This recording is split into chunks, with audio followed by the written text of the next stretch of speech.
Hiya, sweetie. Still a glutton for punishment, I see. It's not so bad. I listened to the CD, More Love. And what did you think? It was great. I loved it. Jason wished that Link wasn't always Mr. Charm. It was rather sickening the way the women ate it up. He suffered through Link's flirting until class was called to order. After class let out, Jason stopped to talk to some of his friends and to sell some CDs. Robin had to go to the bathroom. She didn't want to interrupt, but it was getting critical. Jason, I need to go to the bathroom. Yeah, it's cool. Go ahead. After Robin went to the bathroom, Jason saw Amberly. Yo, Amberly. Amberly looked at him and then just walked away. Hey!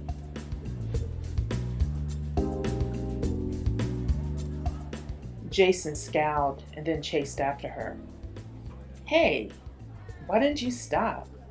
Are you still pissed? Fuck you, Jason. Or Top, or whoever you want to be. He gave her a surprised look. Amberly. He had never, ever heard her say anything like that in all of the years that they had been friends. No, you threw us under the bus. I would have expected something like that from Link, but not from you. All I did was to go to a party with Link. He was going to DJ and I went to listen. How is that throwing you under the bus? Just because we were on YouTube? We didn't play any Wheels of Steel? No, Jason, because the DJ gig was a Wheels of Steel gig. Patty talked to Darby from Omicron House, who told her that they wanted Wheels of Steel specifically because of More Love. So don't play us for stupid. If you don't want Patty and me, then you don't have to have us. Jason was speechless. His mouth actually hung open. Amberly, I didn't know. She made a face. You're trying to sit there and say that you didn't know? Then you got played worse than we did. Because Peter got you up on that stage and you played that new beat and nobody was worried about More Love. The look on Jason's face stopped her. You really didn't know? He shook his head. Amberly, I still want you. I promise I do. I'm not trying to get rid of you, and I would never throw you under the bus. Okay? You are my girl, and you know that. Robin was unsure what to do. They were certainly having a personal moment, but she thought Jason was single, and she didn't know why. Robin cleared her throat. I gotta get going. I'll talk to you later.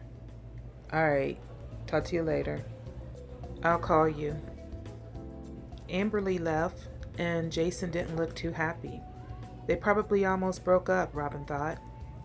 He turned to look at her. Lunch. Lunch. Sounds like a plan. We have over an hour before my physical therapy appointment, so we really don't have to stay on campus. We can go off somewhere and eat. Okay, that sounds good to me. Where do you want to go?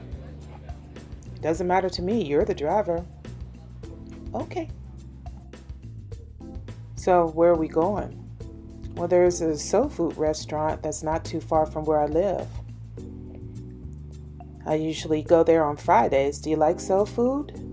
Soul food? Yeah, I love it. Good.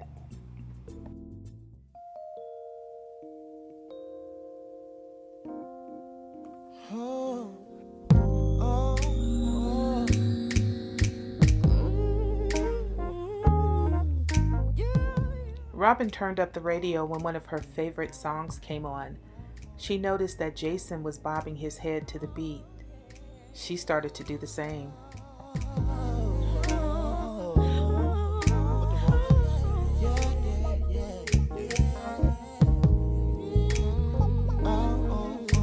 Now the skies could fall, not even if my ball seems so very small, 'cause nothing even matters at all. Seems nothing even matters. Seems nothing even matters at all. Nothing even matters. Jason noticed that the restaurant was kind of a hole in the wall, but the food smelled so good. He also noticed that there weren't any other white people around. And honestly, none of that really mattered. He was just having a good time talking to Robin, and the food actually tasted as good as it looked. Nothing even matters. These buildings could drift out to sea. Some natural catastrophe. Still there's no place I'd rather be. 'Cause nothing even matters to me. Seem nothing even matters. Seem nothing even matters. So, what do you do in physical therapy? Well, that depends on the weather. Today I'm going to get a massage, but it's up to my physical therapist. Oh, well, why does it depend on the weather? The temperature helps to keep me limber, and the massages help keep my joints from locking up. I'm really lucky to have a lot of mobility, but sometimes my hip joints hurt. A massage will also ensure that my muscles don't cramp and that they all stay loose. Robin listened intently. She knew that there was a lot that she was going to have to learn if she was going to be Jason's caregiver.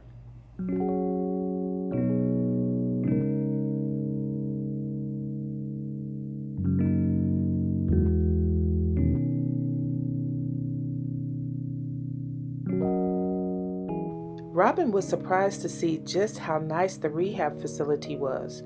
It was far from the Planet Fitness that was around the corner from her place. In fact, it was just as much a spa as it was a gym. She saw as many people walking around in towels and bathrobes as she did in workout clothes. They even had a juice bar. And the juice bar wasn't just a counter, it was an actual juice bar. Jason got changed to see his physical therapist. He had to take off his shirt, and Robin saw that his chest was massive. "Wow," she said out loud. He looked at her quickly. "What?" "Oh, I was just admiring your tattoo," she lied. "Oh. Well, Robin, this is Raymond. Raymond, this is my caregiver, Robin." "Hey, Robin. Nice to meet you." "Nice to meet you too. I have to go to the bathroom. Is that okay?" God, she must have the bladder of a nut. "Yeah, that's cool. Just wait for me out there." Robin was barely out of the room before Raymond made a comment. "She is hot." Jason's lip twisted as he sneered playfully. "Don't go there, Ray. You're old enough to be her father." "Well, how old do you think I am, Jason?" "40s?" Raymond's laughter rumbled from the pit of his stomach. "Damn, I'm 32. "Well, I think she has a boyfriend," he lied, and wasn't sure why. He liked Raymond, but a guy that looked that good shouldn't have any problem pulling in his own dates. After his visit with the physical therapist, Jason went to work out. Robin noticed that he was strong, and he was also using his legs. She didn't understand why he was in a wheelchair if he could use his legs. After the workout, Jason wanted to visit the hot tub. She noticed that his back was covered in old scars and scratches. She wondered how he gotten such bad scars on his back. "Jason, what happened to your back?" "The scars on my back? I got those when I tried to walk. I fell too many times. That time was into a glass table."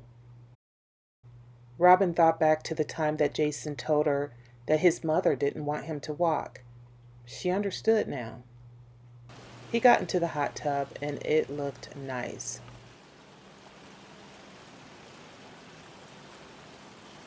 He looked over at her. "Aren't you going to get in?" Do you see what I'm wearing? Yeah, I do, he said while looking at her shapely body. Well, I'm not exactly dressed for the hot tub. Should bring a bathing suit next time. Well, in case I drown or something. Robin just stared at him. He dunked his head under the water. Jason heard Robin's cell phone ring. She apologized profusely, and he told her to go ahead and take the call, but he listened. Robin was happy that Jason wasn't looking at her because she was cringing. Mike, the daytime manager, was reading her the riot act. Robin, where have you been? You missed your entire shift. No call. Yeah, I know. Well, obviously you know, he snickered dryly. We couldn't get anyone to cover your shift last night at such late notice.